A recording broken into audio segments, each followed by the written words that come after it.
And let's take a look at your Caribbean report for tonight.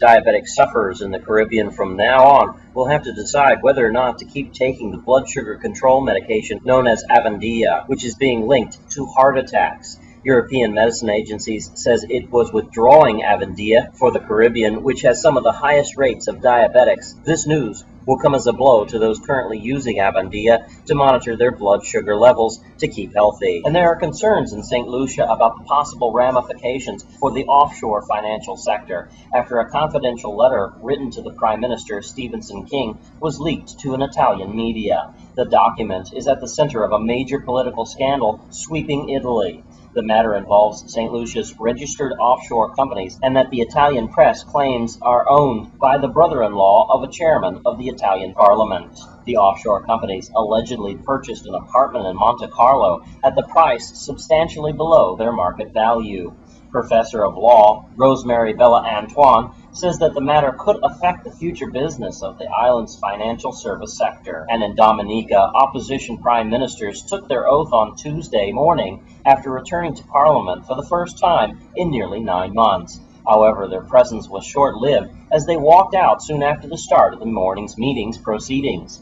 The United Workers' Party, UWP, decided not to attend Parliament after the December 18th general election, in which the governing Dominican Labour Party won 18 of 21 seats. The UWP got the other 3. The opposition said at the time that the elections was plagued with irregularities and responded by staggering a boycott of the House and filing a number of election petitions in their courts. Prime Minister Roosevelt Scarrett branded their actions on Tuesday as an abuse of the system. But the UWP leader, Ron Green, told BBC Caribbean and other reporters that the party will continue to press for their demands for the election reform to be addressed.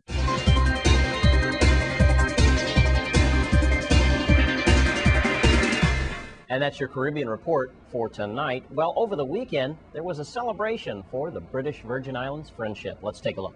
The 38th anniversary of the BVI U.S. Virgin Islands Friendship Day took place at Yacht Haven Grand this time around. I've covered many of them, but this time it focused on children. Some poetry, some dancing, well, in general, just a look at what the youngsters...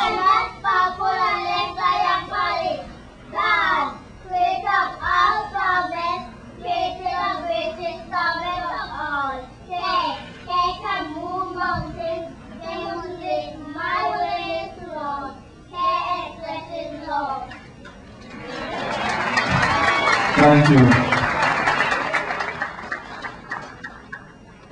The Honorable McCleary said he has only been in the BVI for 6 weeks, and today is the very first time in the U.S. territory. So as good Virgin Islanders, we normally have a way to greet our visitors. And we're going to give the delegation from BVI, the visitors, and the Honorable Governor McCleary a big, big, big welcome. Let them show how we do it to the Virgin Islands. Let's make some noise.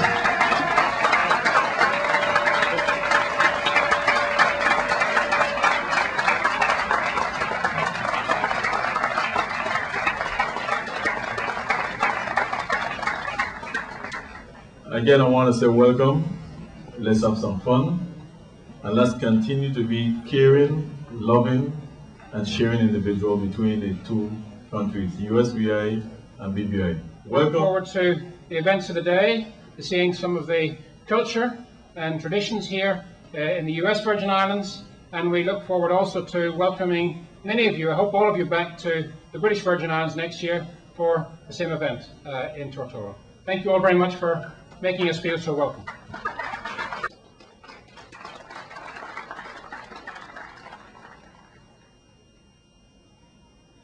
But without a doubt, Friendship Day gives us a chance to renew old acquaintances, to discuss old times and new, to recall good times and bad.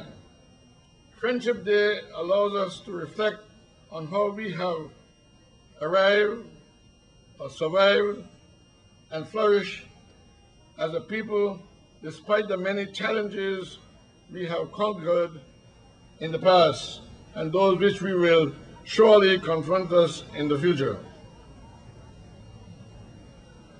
Ladies and gentlemen, when we think of the common family names of Turnbull, Dawson, Baduro, Letsam, Smith, Hodge, Penn, O'Neill, Vanderpool, and many, many more, we cannot deny the connections of culture and history which truly define us as a people.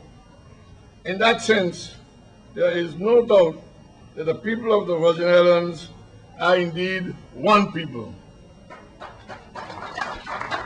But today, both economies survive on tourism, financial services, and grooming our young people to take over leadership positions.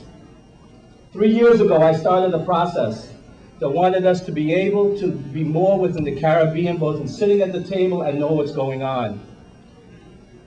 The Premier invited me over to Tortola for one of the heads of state government meetings of the Organization of Eastern Caribbean States. And as a result of the eloquence of his speech and the history and the relationship between our islands, a vote was taken at that meeting based on his remarks. And they accepted the U.S. Virgin Islands to have observer status in the Organization of Eastern Caribbean States. And I just this morning want to say thank him very much for that. So our history is tied, our futures are linked. So I want to thank everyone that came out this morning. I want to thank the government of the British Virgin Islands for making us a part of a very auspicious occasion to honor a very great man, Pastor Aldrin Blyden. And at the same time, I'd like to thank Rupert Foster for all that he did to make this day possible, but also to give Pastor Blyden the recognition that he deserves. Thank you, Mr. Foster. So please enjoy the day. Please enjoy the talent and the energy of our young people.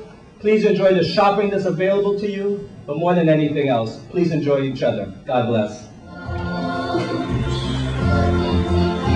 In St. Thomas, Lee Carr for News Channel 8. And congratulations to the British Virgin Islands for their friendship celebration. When we come back from this break, it's Central versus Complex in your Sports 411. Stay with us.